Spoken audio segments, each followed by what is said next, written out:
Hello guys, I welcome back you all to my Bharat filing. आज का जो हमारा वीडियो है वो रहने वाला है एक पीपीएफ अकाउंट के ऊपर कि what is a PPF account.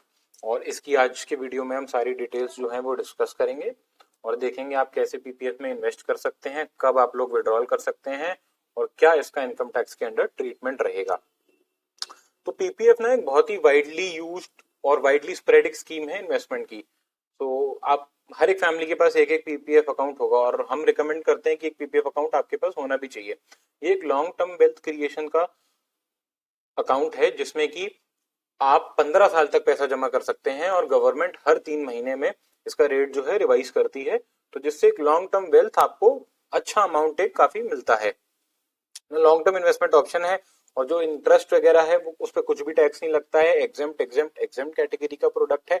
आप चाहे इन्वेस्टमेंट करें तो एग्जेम्प्ट है, इंटरेस्ट आपको मिलेगा तो एग्जेम्प्ट है और मेच्योरिटी आपको मिलेगी वो भी एग्जेम्प्ट है। इसकी जो एग्जेम्पशन है वो आप क्लेम कर सकते हैं अंडर सेक्शन 80C के। तो नेक्स्ट है की फीचर्स ऑफ अ पीपीएफ। ये बेसिकली जिस दिन हम ये वीडियो रिकॉर्ड कर रहे हैं उस दिन पीपीएफ के क्या क्या फीचर्स हैं, जैसे कि जो रेट ऑफ इंटरेस्ट है वो 7.1% पर एनम चल रहा है। मिनिमम पीपीएफ अकाउंट में आप 500 रुपीज इन्वेस्ट कर सकते हैं। मैक्सिमम परमिसेबल लिमिट जो है वो 1.5 लाख रुपए पर एनम की है। और आपको एक बात ध्यान रखनी है कि मैक्सिमम नंबर ऑफ ट्रांजेक्शन यानी कि एक फाइनेंशियल ईयर में आप 12 बार ही पैसे जमा कर सकते हैं।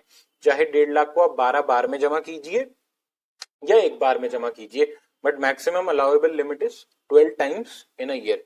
और पीपीएफ का जो टेन्योर है वो मिनिमम टेन्योर 15 साल रहता है। आगे इस वीडियो में हम ये भी बात करेंगे कि प्री मेच्योर विड्रॉल कैसे होता है पीपीएफ का, उसके लिए आपको क्या करना पड़ेगा। रिस्क प्रोफाइल इसमें कोई ऐसी खास है नहीं, risk free rate of return है क्योंकि गवर्नमेंट बैक्ड अकाउंट है। और टैक्स बेनिफिट में आपको इनकम टैक्स के सेक्शन 80C के अंडर इसका 1.5 लाख रुपए का डिडक्शन भी मिलता है। आपके आसपास बहुत लोग होंगे या आप खुद भी हो सकता है पीपीएफ में इन्वेस्ट करते हो, तो हमारी रिकमेंडेशन है कि पीपीएफ अकाउंट तो होना चाहिए। So next is PPF account आप कहाँ खुला सकते हैं, कैसे खुला सकते हैं और कौन कौन लोग खुला सकते हैं। पीपीएफ अकाउंट जो है वो सिर्फ और सिर्फ इंडिविजुअल्स ही ओपन कर सकते हैं। इसमें कोई एज की लिमिट नहीं है। चाहे आदमी 60 साल का हो, 80 साल का हो या 10 साल का हो, माइनर के नाम में भी पीपीएफ खुल सकता है। आप किसी भी बैंक, नेशनलाइज बैंक जा सकते हैं, for example state bank, Punjab national bank. आप किसी भी प्राइवेट सेक्टर बैंक जा सकते हैं। जो लीडिंग 3-4 बैंक हैं प्राइवेट सेक्टर की, HDFC, ICICI bank, axis bank limited, Kotak Mahindra bank limited. और आप पोस्ट ऑफिस में जाके भी ये अकाउंट जो है वो खुलवा सकते हैं। आपको कुछ नहीं करना है, इन जगह जाके सिर्फ फॉर्म नंबर 1 जो है वो उनसे मांगना है, जिसमें आपको बेसिक साथ में अपने केवाईसी के डॉक्यूमेंट्स अटैच करने हैं। एक रेजिडेंशियल प्रूफ आपको अटैच करना है। आपको नॉमिनेशन भरना है कि इन केस कोई मिसहैपनिंग के आपके बाद आपको पैसा किसको मिले, और एक पासपोर्ट साइज फोटोग्राफ आपको अटैच करनी है। और मिनिमम बेसिक जो है आपको 500 रुपए डिपॉजिट करने हैं और बैंक या पोस्ट ऑफिस 1 से 2 वर्किंग डेज में आपका अकाउंट जो है आपको ओपन करके दे देंगी।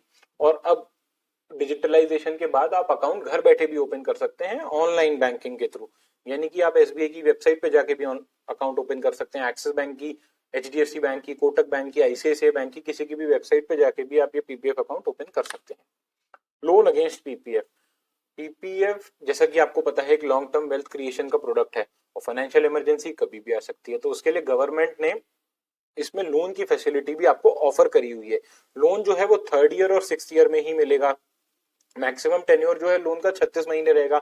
अगर आप 3rd ईयर में लोन लेते हैं और आप 6th ईयर में दोबारा लेना चाह रहे हैं तो पहले आपको जो 3rd ईयर का लोन है उसको आपको क्लोज करना पड़ेगा, उसके बाद ही आप 6th ईयर में लोन ले सकते हैं।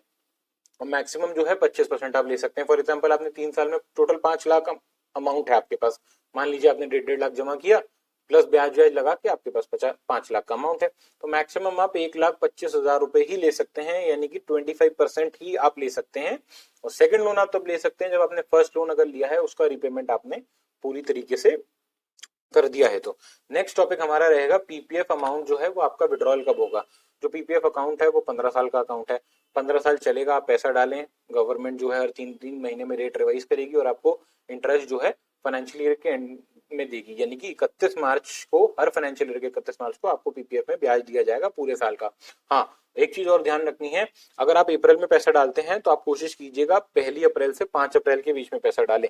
यानी कि जो मंथ में आप पैसा डाल रहे हैं आप कोशिश कीजिएगा 1st से लेके 5th डेट तक आप पैसा डालें, क्योंकि अगर आप पहले से 5वीं तक डालेंगे तभी आपको पूरे उस महीने का ब्याज मिलेगा। अगर आप 6 अप्रैल को पैसे डालेंगे आपको अप्रैल का ब्याज नहीं मिलेगा, फिर आपका ये माना जाएगा कि आपने 1 मई को पैसा डाला है और 1 मई से आपको ब्याज मिलेगा।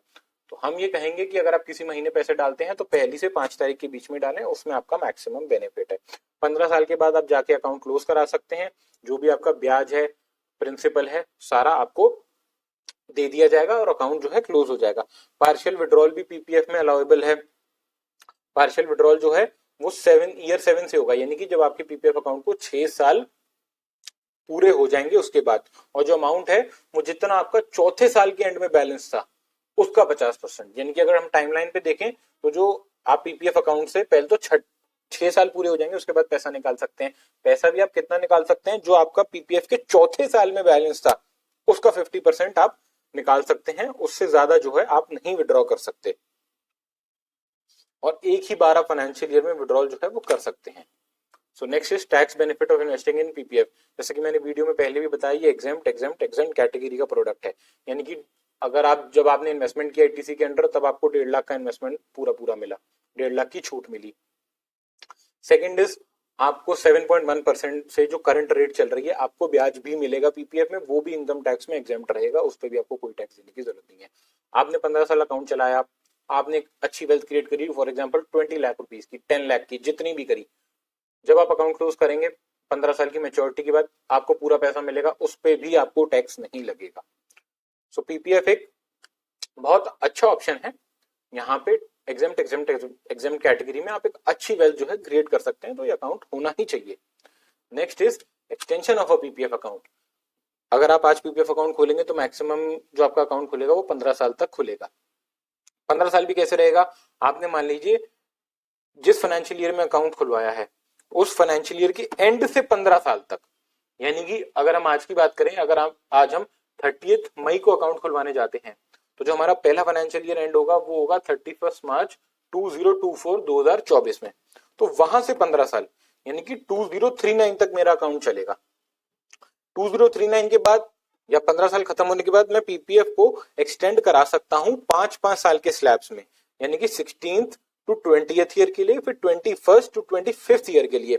इसमें मुझे ये ध्यान रखना पड़ेगा कि जब मेरा अकाउंट मैच्योर हो रहा है, जब मेरा अकाउंट मैच्योर हो गया तो उसके 1 साल के अंदर, यानी with in a time span of 1 year, मेरे को अपने बैंक, पोस्ट ऑफिस या प्राइवेट बैंक के पास जाके एप्लीकेशन देनी पड़ेगी कि मेरा अकाउंट जो है फॉर्म 4 में वो 5 साल के लिए एक्सटेंड किया जाए। अगर आपने एप्लीकेशन नहीं दी within a period of 1 year, maturity के 1 साल के अंदर आपने एप्लीकेशन नहीं दी, तो जो अकाउंट है वो ऑटोमेटिकली क्लोज हो जाएगा और आपको आपका पैसा दे दिया जाएगा।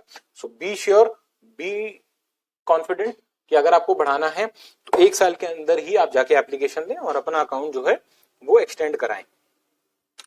सो पीपीएफ अकाउंट जो है प्री मैच्योर क्लोज भी हो सकता है, ये 5 साल बाद क्लोज हो सकता है, ओपनिंग के 5 साल के बाद। वो भी कब, अगर कोई लाइफ थ्रेटनिंग सिकनेस किसी अकाउंट होल्डर को हो गई है, या हायर एजुकेशन के लिए आपको पे करना है, या कोई इंडियन रेजिडेंट बाहर किसी कंट्री में जाके सेटल हो गया, तो अकाउंट जो है वो क्लोज हो सकता है। बट इस केस में एक चीज एज अ पेनल्टी कह लीजिए, गवर्नमेंट करेगी 1% जो रेट ऑफ इंटरेस्ट है उसमें 1% कम से, यानी कि अब 7.1% है तो आपको जो रेट ऑफ इंटरेस्ट है वो 6.1% के हिसाब से दिया जाएगा और अकाउंट जो है क्लोज हो जाएगा। 1% हम मान सकते हैं कि गवर्नमेंट ने पेनल्टी ले ली, और अगर कोई अकाउंट होल्डर है उसकी डेथ हो जाती है तो उसके डेथ के बाद भी उसका नॉमिनी जाके उसका अकाउंट क्लोज करा सकता है, कोई प्रॉब्लम नहीं है। तो जो पैसा है वो नॉमिनी के अकाउंट में क्रेडिट कर दिया जाएगा और वो पैसा नॉमिनी को मिल जाएगा। तो thank you guys, that's all for the day. आज आप जरूर बताइएगा कमेंट्स में आपको वीडियो हमारी कैसी लगी, और माय भारत फाइलिंग जो है वो वन स्टॉप सोल्यूशन है सारी आपकी टैक्स रिलेटेड कंप्लायंसेज और क्वेरीज का। सो अगर आपको इनकम टैक्स की रिटर्न्स में या टैक्स प्लानिंग में किसी भी चीज के लिए हमारी मदद चाहिए तो ये हमारी कॉन्टैक्ट इन्फॉर्मेशन है myBharatFiling@gmail.com, और हमारे 2 मोबाइल नंबर्स भी दिए हुए हैं 7900907700, 7900907799। तो इस पे आप हमें व्हाट्सएप भी कर सकते हैं और हमें कॉल भी कर सकते हैं। So thank you guys, that's all for the day.